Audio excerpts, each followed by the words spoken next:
आप देख रहे हो कि जिस तरह राविया की घटना जो हुई, हत्या हुई है, आप देख रहे हो कि पूरे देश में हाहाकार मचा हुआ। और मेरे साथ S4 NGO के संस्थापक और उनकी टीम मौजूद है। उनसे भी हम पूछते हैं राविया के लिए इनके क्या विचार हैं। देश के सभी नौजवान, भारत के सभी बुजुर्ग बच्चों के लिए मेरा नमस्ते, सलाम। और दुख में हम आज शरीक हुए हैं। पूरी संस्था हमारी यहाँ पर आई है और संगम बिहार के भी सभी लोग आए हैं। हम अपनी पीड़ा को कुछ इस तरह से बयान करना चाहते हैं कि ये देश एक दोहरी राजनीति पर जी रहा है, जो बिल्कुल नहीं होनी चाहिए, किसी देश के लिए नहीं होना चाहिए। क्योंकि जब जनरल कास्ट के लोगों की कोई लड़की मरती है तो कोई भारत की बेटी कही जाती है, और कोई दलित की लड़की मरी जाती है कोई दलित की बेटी कही जाती है, और कोई मुसलमान की लड़की अगर मरी जाती है तो कोई मुसलमान की लड़की मरी है, वो भारत की बेटी नहीं होती। ये दोहरी राजनीति बिल्कुल नहीं चलेगी। जब तक हमारा देश का कानून जीवित है तब तक हम संघर्ष करते रहेंगे, और हम आंदोलन भी करते रहेंगे, कैंडल मार्च भी निकालते रहेंगे, और राविया बिटिया को इंसाफ दिलाकर रहेंगे। ये हमारा आज प्रण है। चाहे हमें एक आंदोलन करना पड़े, चाहे 1000 आंदोलन करने पड़े। ऐसी सरकार को हम ललकारते हैं जो दोहरी नीति अपनाती हो। सभी ये जो बेटियाँ, इसको भारत की बेटी को ही मानना पड़ेगा और इसको न्याय दिलवाना पड़ेगा। आपको क्या लगता है कि प्रशासन, जिस तरह आप कह रहे हो कानून, तो कानून का कहीं गड़बड़ी है? मैं तो बस ये कहूँगा, कानून में कोई कमी नहीं है, कानून को चलाने वालों में कमी है।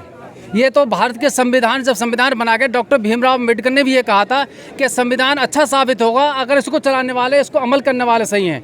ये संविधान बिल्कुल बेकार साबित होगा अगर इसको चलाने वाले बेकार हैं या फिर निकम्मे और निठल्ले हैं। तो अगर हमारे संविधान में कोई कमी नहीं है, इसको चलाने वालों में कमी है, या जो पुलिस जो करना चाहती है वो खुलकर नहीं कर पाती, वो नेताओं के दबिश में या सरकारी की दबिश में। जी, आज आप मांग के लिए आए हो, आज कैंडल मार्च किया कि राविया को फांसी दो, इंसाफ दो, राविया के जो हत्यारे हैं उनको फांसी दो, इंसाफ दो। तो आपको क्या लगता है अगर वो इंसाफ नहीं मिला फिर आगे आपका अगला कदम क्या होगा? हमारा तो आंदोलन चलता रहेगा। आज आंदोलन हमारे संगम बिहार के कोने पर चल रहा है, कल को हमारे इंडिया गेट पर चलेगा, फिर जंतर मंतर पर चलेगा, और हमारी NGO में डिसाइड किया जाएगा कि आगे की रणनीति क्या है। जो रणनीति हमारी NGO डिसाइड करेगी हम उस पर अमल ज़रूर करेंगे। जी, हमारे साथ सरिता जी भी जुड़ी हैं इस NGO S4 NGO की, उनसे भी हम उनकी भी राय लेते हैं। जिस तरह महिला के साथ ऐसा दुष्कर्म हुआ है, हत्या हुई है, वो क्या कह रही हैं? जिस तरह से ये हुआ है, आज अभी तो हम सेफ़ नहीं हैं, आगे कैसे सेफ़ होंगे?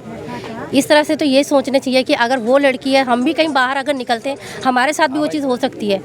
आपको क्या लगता है कि महिलाएं, जो दिल्ली सरकार ने बोल रखा सुरक्षा, महिला सुरक्षा, तो क्या सुरक्षा, महिला सुरक्षा उन्होंने दी या नहीं दी है? महिला सुरक्षा देने चाहिए। अगर ये महिला सुरक्षा है तो ये क्या है फिर? ये क्या है? अगर आज इस महिला को सुरक्षा नहीं मिली तो हमें कैसे मिलेगी? ये भी तो है ना। अब हम आज इतने इकट्ठे हुए हैं, कल को पूरा इंडिया इकट्ठा होगा।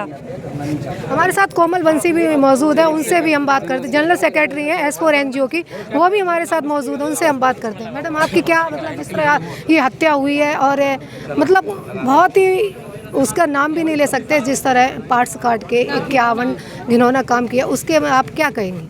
बहुत ही शर्मनाक है ये, जिस तरह से वारदात हुई है। ये बहुत ही मतलब घटिया कह सकते हो, घटिया किस्म के लोग हैं जिन्होंने ऐसे मतलब इतनी हयवानियत के साथ अपना परिचय दिया है। इस तरह से कोई भी महिला, कोई भी लड़की सुरक्षित नहीं है जहाँ देखा जाए। इसके लिए कानून सख्त बनाए जाएं ताकि हत्यारों को फांसी दी जाए ताकि उनको ये काम करने से पहले 10 बार सोचना पड़े। आपको क्या लगता है, उसने सरेंडर कर दिया निजामुद्दीन ने, तो और भी इसमें साजिश है, लोग हैं जो जिनके लिए आप कह रहे हो फांसी दी जाए? बिल्कुल, एक अकेला बंदा किसी भी इंसान के पार्ट्स काट के अलग नहीं कर सकता है। इसके पीछे बहुत सारे ऐसे लोग हैं जो कि सामने नहीं आ रहे हैं। उसको एक मोहरा बना के सामने खड़ा कर दिया है अपने बचाव के लिए कि हाँ आप खड़े हो जाओ और आपने किया है, बट ऐसा है नहीं। जो दिखाया जा रहा वो सच नहीं है, उसके पीछे कुछ और सच है, जो कि अभी तक हमारे देश में हमारी पुलिस अभी तक कुछ नहीं कर पाई है। ना ही अभी तक FIR दर्ज हुआ है, ना ही अभी कोई न्याय की कोई आवाज़ उठाई गई है, जबकि यहाँ पे रोज़ यहाँ पे नारे लगाए जा रहे हैं, सब इकट्ठा हो रहे हैं, जुलूस निकाला जा रहा है, कैंडल मार्च हो रहा, बट इसका कोई भी अभी ऐसा न्याय संगत कोई भी चीज़ दिखाई नहीं दिया है कि आज अभी कोई जस्टिस का स्टार्ट हो चुका है कि भाई हाँ आगे राबिया को कोई जस्टिस मिल सके। हमारे साथ बसारत खान भी मौजूद हैं और उनसे भी हम पूछते हैं। वो कई उसमें प्रदर्शन में, धरना प्रदर्शन है और कैंडल मार्च में मौजूद दिखे हैं और आज भी मौजूद हैं इस टीम के साथ में। उनकी भी राय पूछते हैं और एनजीओ के सलाहकार भी है, S4 एनजीओ के। मैं तो इतना ही कहना चाहूँगा, जो बेटी बचाओ बेटी पढ़ाओ के तहत वो जुमला साबित हो रहा है। मैं सिर्फ एक ही मांग करना चाहता हूँ, CBI की जांच।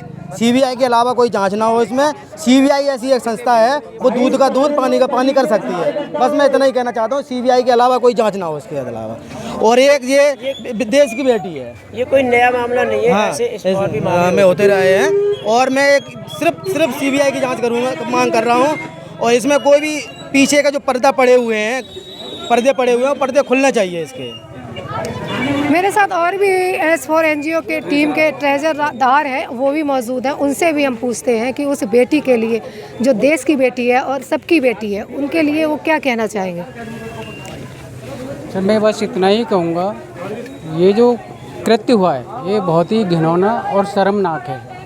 हमारे देश की सरकारें प्रेजेंट में हो या भूतपूर्व में हो, सब विदेशों की लेडीज़ों के लिए तो कहते हैं कि वहाँ पर अत्याचार हो रहे हैं, लेकिन जब अपने ही घर में अत्याचार होता है वो ना तो कोई मीडिया दिखाती है और ना कोई नेता आता है, जबकि ये सरासर गलत है। सिर्फ एक ये राबिया का केस नहीं है, आप यूपी में ले लीजिए, MP में ले लीजिए, कहीं भी ले लीजिए, लेडीज़ कहीं भी सुरक्षित नहीं है।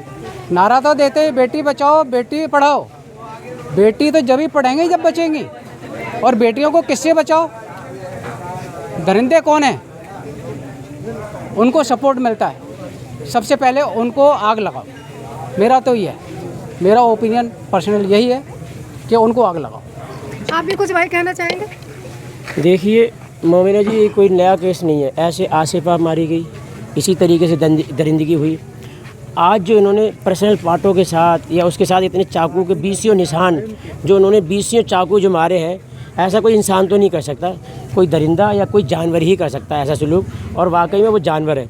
और जिस निज़ामुद्दीन को बली का बकरा बनाया जा रहा है, सच माने में इसके पीछे कई परत छुपे हैं जो अभी तक नहीं निकल के आए हैं। कोई ना कहीं ऊपर वाले बैठे हुए आका छुपाना चाह रहे हैं, जो बाहर निकल के आना चाहिए। एक बात, दूसरी बात, ये कोई नॉर्मल लड़की नहीं थी, ये एक सिविल डिफेंस करने वाली लड़की थी, जो पहले एक इसका डिप्लोमा मिलता है, एक सीख मिलती है कि कैसे एक लड़का इसको आसानी से कैसे बस में कर सकता है, नहीं कर सकता। और वो भी इतने चाकू मार सकता है, वो नहीं कर सकता। इसके पीछे बड़े बड़े आका हैं, उसको DM को इसका जवाबदेही होनी चाहिए, क्योंकि DM के अंडर में काम करती, DC के जवाबदेही होनी चाहिए।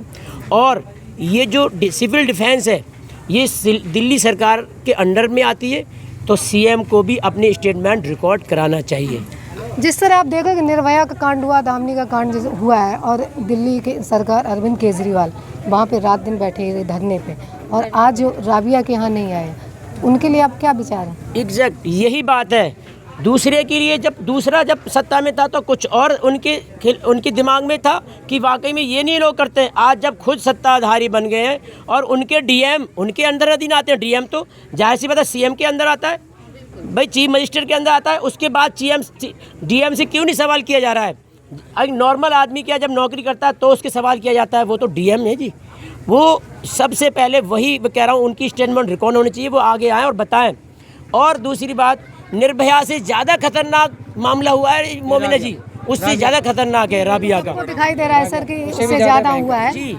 और आगे हम इस लड़ाई को मोमिना जी आगे इतना आगे तक लेके जाएंगे, और इंशाअल्लाह हम सारा समाज, हिंदू मुसलमान की लड़की नहीं थी खाली, है पूरे हिंदुस्तान की लड़की थी, पूरे देश की लड़की थी इसमें। और ये मज़े की बात तो ये कि वाकई में इस वक्त सारा देश, सारा मुल्क एक साथ खड़ा हुआ है। जैसे निर्भया के लिए खड़ा हुआ था, इसी तरीके से आज राबिया के साथ खड़ा हुआ है।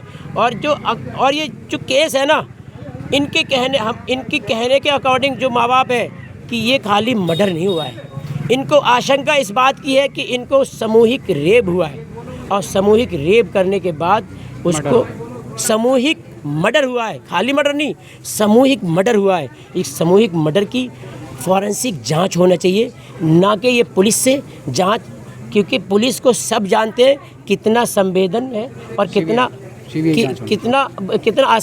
जो है इसमें लचर रहती है इसकी। जैसे दिल्ली दंगों की अभी चार्जशीट दाखिल हुई, कोर्ट ने ललकार मारी।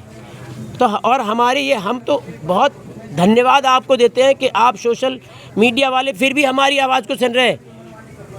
आज कोई भी नेशनल चैनल कोई यहाँ आया मोमिना जी? नहीं आया। क्या वो भी रोटियों पे पलने लगे? क्या वो भी पैसों पे पलने लगे? जो पैसे वाला होगा उसी की खबर दिखाई जाएगी। हमारी राबिया सैफी गरीब बच्ची की तरह से खबर नहीं दिखाई जाएगी। ये बिल्कुल निंदनीय और बिल्कुल ही गलत और गैर जिम्मेदाराना हरकत है। मैं उनको भी कहूँगा जो चैनल, जो आज नेशनल चैनल अपने आप को दिल में दाग नहीं लगने देते हैं अपने ड्रेस में, वो भी यहाँ पर आएँ और राबिया के साथ अपनी संवेदना रखें। राबिया के हत्यारों को, राबिया